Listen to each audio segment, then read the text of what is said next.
Deepak Shyamji Patil, senior vice president manufacturing, Lote sited, Laxmi organic industries limited. तर आजच्या press कॉन्फरन्समध्ये आम्हाला जे सांगायचं होतं ते हे आहे की लक्ष्मी मागच्या 35 वर्षापासून महाराष्ट्रात, खास करून कोकणात कार्यरत आहे आणि आम्ही कधीही पर्यावरणाला किंवा कोणाच्याही जीवितहानीला काही केलेलं नाही आहे, आजपर्यंत नुकसान होऊ दिलेलं नाही. वर आमच्यापासून जेवढं शक्य आहे तेवढं आम्ही सोसायटीला परत देण्याचा प्रयत्न करतो. दुसरं, आता जे मितनी बरोबर लक्ष्मीचं कंपॅरिझन केलं जातंय ते चुकीचं आहे. मिटनी ही वेगळी कंपनी आहे, त्यांची कार्यपद्धती वेगळी होती. लक्ष्मी ही अशी कंपनी आहे जी EHS ला खूप प्राधान्य देते आणि त्याप्रमाणे त्यांची सिस्टम्स आणि आमची डिझाईन आहे. तिसरं, जे PFAS प्रोडक्शन आम्ही करतो, PFAS चे प्रोडक्ट्स आम्ही बनवतो, आता जे बनवतो ते एक आहे. पुढे जाता आम्ही नवीन जनरेशनचे प्रोडक्ट्स बनवणार आहोत. पण त्याच्यासाठी जे कंट्रोल किंवा त्याचं जे प्रोटेक्शन आम्ही केलं पाहिजे एन्व्हायरमेंट, त्यासाठी आम्ही सगळ्या प्रिकॉशन्स घेतोय. क्लोज लूप सिस्टम्समध्ये आम्ही ऑपरेट करतो, जेणेकरून काही द्रव्य बाहेर येता कामा नये, हवेत जाता कामा नये, जमिनीत जाता कामा नये. दुसरं, सगळी सिस्टम आमची DCS कंट्रोल्ड आहे, ऑटोमेटेड असल्यामुळे सगळे प्रोसेसची कंट्रोल चांगली आहे. तिसरं, जे त्यातलं इफ्लुएंट जनरेट होतं त्याचं सेग्रिगेशन आहे, त्याचं व्यवस्थित आम्ही स्टोरेज करतो आणि सायंटिफिकली MWML ला विल्हेवाट लावतो आणि पुढेही हेच करत राहणार आहोत. म्हणून याच्यापासून PFAS, PFAS प्रोडक्ट्स पासून सोसायटीला, वातावरणाला काहीही धोका होणार नाही याची आम्ही दक्षता घेतोय.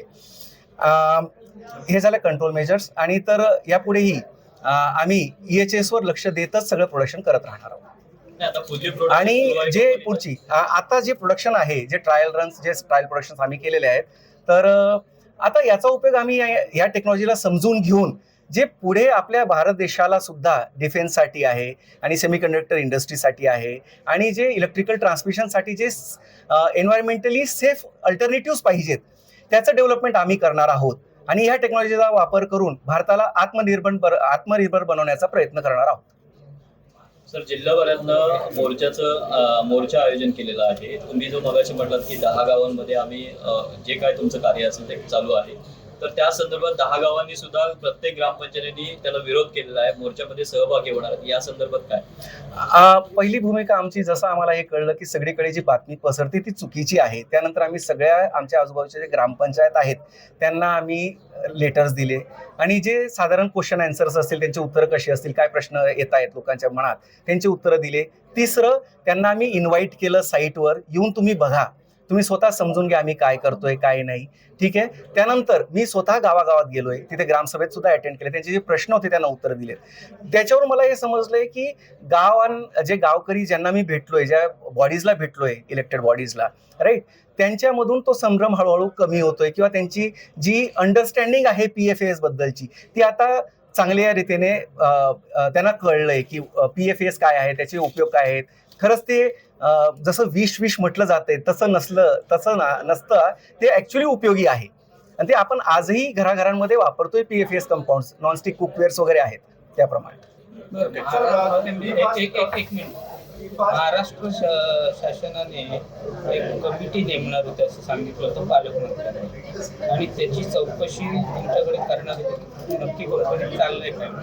तर त्या संदर्भामध्ये तुमच्याकडे काही कमिटीची चौकशी करणारी लोक आली होती की नव्हती आली, आणि आली असतील तर त्यांनी काय बघितलं, आणि या संदर्भात जर आलेच नसतील तर कंपनीला अजिबात या गोष्टीबद्दल काही माहिती नाही, आणि पालकमंत्री हे उद्योगमंत्री असल्यामुळे त्यांनी तुमच्या त्या प्रकल्पाला भेट दिली का, आणि भेट दिल्यानंतर त्यांनी तुम्हाला काय सांगितलं? जेवढ्या गव्हर्नमेंट एजन्सीज आहेत, ज्या केमिकल मॅन्युफॅक्चरिंगला ज्या परमिशन्स दिल्या जातात, MPCB आहे, डिश आहेत किंवा कलेक्टर ऑफिस म्हणा, राईट, सगळ्यांनी वेगवेगळ्या टाईमला एकत्र येऊन टीम म्हणून भरपूर भेटी दिलेल्या आहेत सगळ्यांनी, आणि सगळ्यांना त्यांनी ज्या ज्या परमिशन्स दिल्या आहेत आणि त्याच्यात ज्या अटी घातलेल्या आहेत त्या आम्ही काटेकोरपणे पालन करतो. हे सगळे चौकशी त्यांनी केली, सगळ्यांचे प्रूफ आमच्याकडून घेतलेले आहेत आणि हेच जी इन्फॉर्मेशन असते तीच मग पुढे दिली जाते.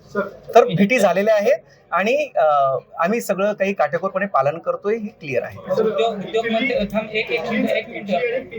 संबंध तुमच्या कंपनीशी जोडला जातो, त्याची वस्तुस्थिती काय आहे आणि महाराष्ट्र प्रदूषण नियंत्रण मंडळानं या संदर्भात तुम्हाला क्लीन चिट दिली आहे का?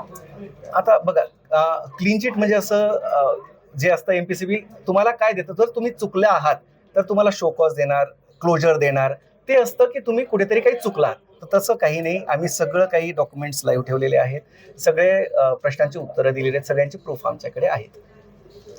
आणि इटली मी पहिले सांगितलं, मितनी बरोबर लक्ष्मीचे कंपॅरिझन करणं अगदी चुकीचं आहे. दोन कंपन्यांचा काहीही संबंध नाहीये. आपण लिलावात तिथल्या कोर्टाकडून ही कंपनी घेतली.